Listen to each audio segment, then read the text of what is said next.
Hi, thank you for watching. Since the topic of being efficient and organized is a high priority on my channel, I thought, why the heck should we not have a video dedicated exclusively to how to get things done? Keep watching through the end so you don't miss anything that could be instrumental to your success. And every single time you see this today, I'd like for you to straighten your back, lift up your chin, pull your shoulders back, and take one deep breath in and out.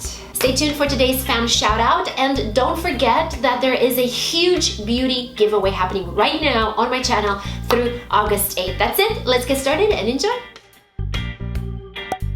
In the past, we've covered some essential tips that will help in addition to what we'll go over today. I've talked about how to block out distracting websites so you can stay focused, the Pomodoro technique, which is a very effective time management approach. We went over how to structure your to-do list by have-tos, must-dos, and should-do tasks. Talked about syncing your notes and tracking your time, creating a routine, combining the activities that are alike, and restarting your day every day at 2 p.m. Those are some things that will absolutely help you get things done. The next tip I hope will inspire your productivity is to capture stray thoughts. There are so many things happening in your mind right now. You're processing tasks, retrieving information, asking yourself questions, trying to find solutions. In the midst of that, anytime you get an idea or think of something to do, something to say, something to see, your brain will have to work harder so it can make sure you don't forget that thought. When all these things are happening simultaneously, your focus will be greatly affected and you either won't get much done or whatever gets done won't get done at its full potential. So my recommendation is to start a notebook for loose thoughts. Something small and thin, nothing crazy, something you can carry with you every time, everywhere, and any loose idea that pops up in your mind that you can't immediately tend to should be written down in there. At the end of every day, you will take that notebook and see how you can pursue those ideas, or maybe not,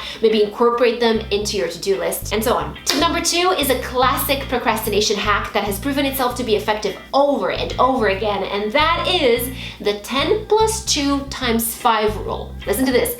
What you'll need is a timer and a subgroup of tasks on your to-do list that can be worked on in 10-minute blocks. Notice I said work on, not necessarily finish, just work on. You'll also need to dedicate an hour of your time, and that's literally it. What you'll do is you'll work for 10 minutes on a single task. You're not allowed to work more or less. After the 10 minutes, the timer that you set will go off and you'll take a 2-minute break, during which time you can do whatever your heart desires, literally anything. When that 2-minute timer goes off, letting you know that the break is up, you'll work in another spurt of 10 minutes. Then you'll have another 2-minute break. And you'll essentially follow this approach 5 times for a total of 1 hour. This exercise will help you absolutely get things done without overexerting yourself mentally or physically. Next tip is to create templates for reoccurring tasks. If there are to-dos in your week that repeat themselves, create an outline or template for it so you don't have to work from scratch every single time. Template emails, template comments, template posts, etc. Tip number 4, and one of the more productive ways to get things done in general, is a 50-30-20 approach. Spend 50% of your day working on tasks that will move you forward long term,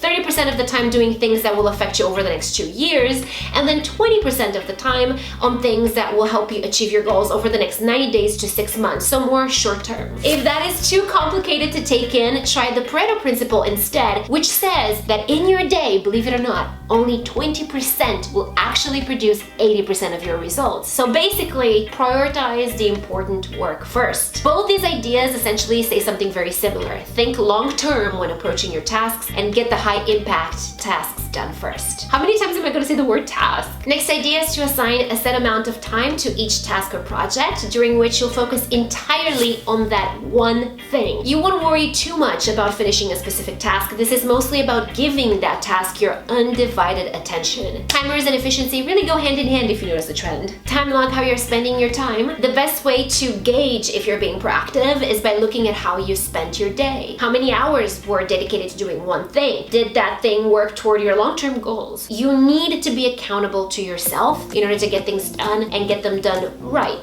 Tip number 7 is to fill in the gaps in your day. If you have any dead time, like waiting for a meeting to start or waiting for a call to come in, standing in a line, whatever, if you have spare minutes in your day, be prepared for them. Have a list of to-dos handy that can be worked on in 5-minute increments. You could maybe outline emails or a proposal. This is basically an idea that will allow you to make the best use of your time and not have inefficient gaps of time in your day. Tip number 8 reminds me of reading fairy tales when I was a little girl, and that is to leave breadcrumbs behind for yourself. You know how many times I've worked on things just to get interrupted by something else, and then I go back to what I was doing, and then I have to figure out where I left off and try to trace back. If that ever happened to you as well, the advice is to leave little reminders behind that will cut the time. A sticky note, for example, with what you were going to do. That will help so much and cut the time you would otherwise waste trying to figure out where you left off. Next tip is to spend less time sitting at your desk. Sitting down all day, staring at your desk and computer screen is not conducive to efficiency. In the world that we live in, it's easy to work on your laptop from a different location or get some work done from your smartphone. Set yourself an alarm to remind you a few times a day to get up and change work locations, even if that means sitting at the table that's 2 feet away from your desk.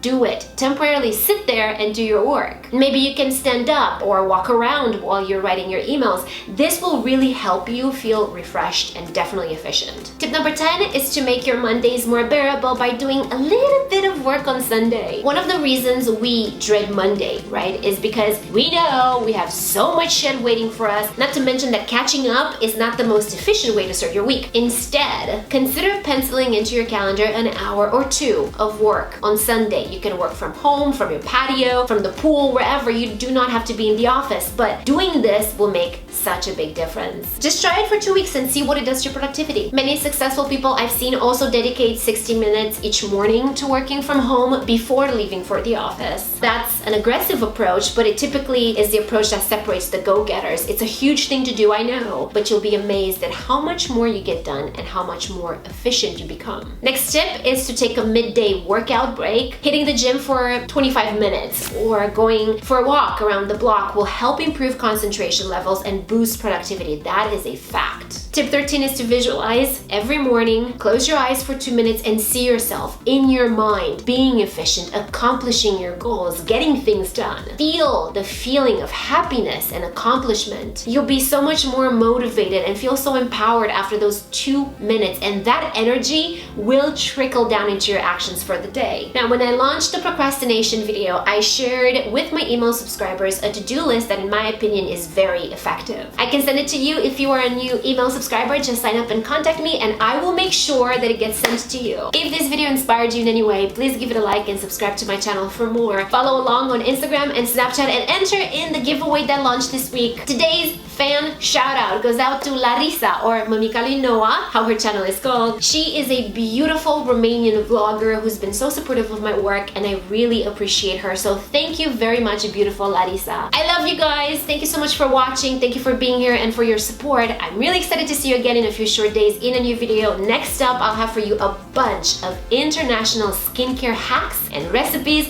So stay tuned and I'll see you very soon. Bye.